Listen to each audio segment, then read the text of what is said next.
This case of Felnar versus People, um,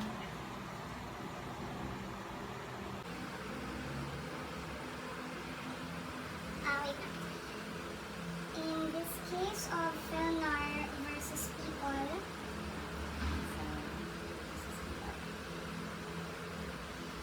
this case, ma'am, was filed at the this case, ma'am, was filed at the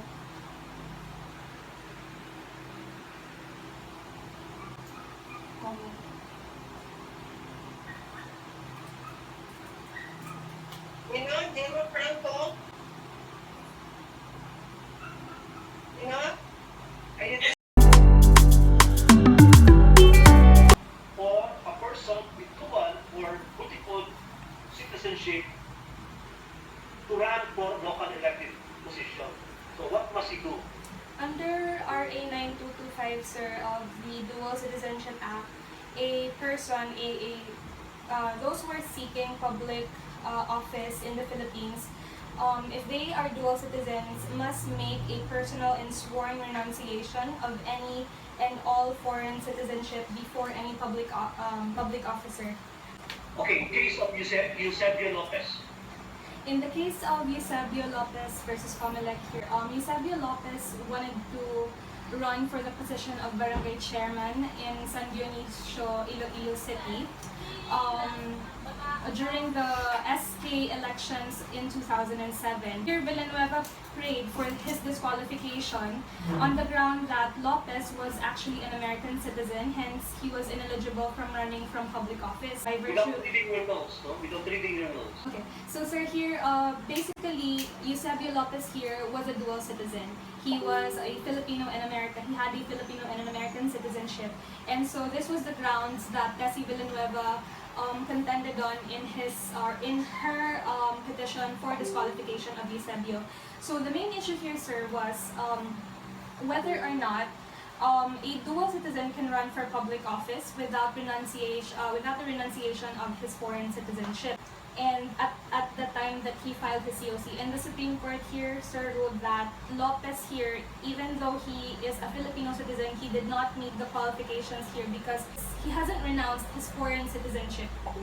And there's a clear mandate by the law that a candidate with dual citizenship must make a personal and sworn renunciation of any foreign citizenship before he can be eligible to run for public office.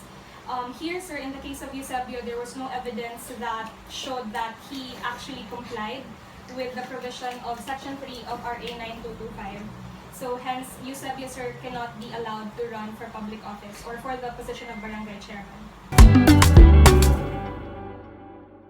The PEA conveyed to Amari these submerged lands even before their actual reclamation, although the documentation has clearly said that the conveyance shall be made only after reclamation. So the issue here is whether or not the subject contract violates the provisions of the Constitution, which expressly prohibits the alienation of lands of the public domain. And the Supreme Court here said that yes. However, despite the overwhelming undervaluation of the property as asserted by the Senate committees, the fatal flaw of this contract is that it glaringly violates the provisions of the Constitution expressly prohibiting the alienation of lands of public domain. Now, the subject property are submerged properties, hence these are properties of public domain. So absolutely, it is inalienable and outside the commerce of land. So clearly, contradictory sila. Between these two, which is correct? Which prevails? The ruling in the case of Sanchez, ma'am, prevails. What's your basis? Constitution itself, ma'am, declares that no doctrine or principle of law laid down by Yeah, Simon, if you're talking about the Constitution, that is the issue with regard to there's nothing in the Constitution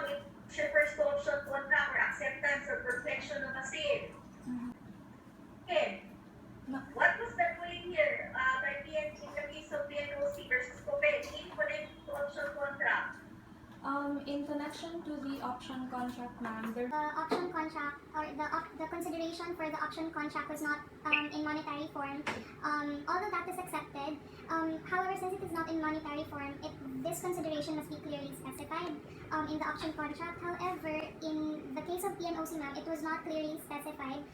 There was nothing in the agreement that indicated that the grant was intended for as a consideration.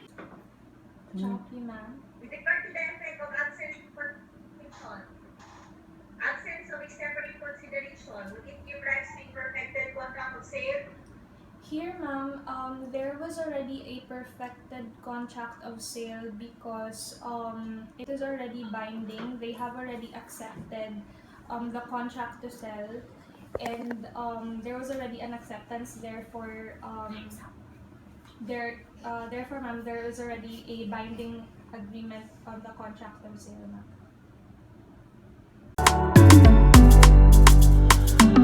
The appellant contends here that the land belongs to him because by law of accretion under Article 457 of the new Civil Code, it says that to the owners of the lands adjoining the banks of rivers belong the accretion which they gradually receive from the effects of the current of the waters. However, the Supreme Court said that this article is clearly inapplicable because it refers to accretion or deposits on banks of rivers. However, the land he was applying for was actually an accretion because of the action of Manila Bay. Furthermore, this land that he was applying for formed part of the foreshore lands, hence a part of the public domain, and so absent any formal declaration on any part of the government, it cannot be acquired privately by the respondent. Since it is a land of public domain, it cannot be acquired privately and also cannot be subject to prescription.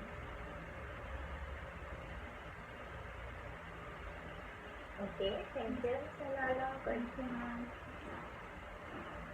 Okay, now.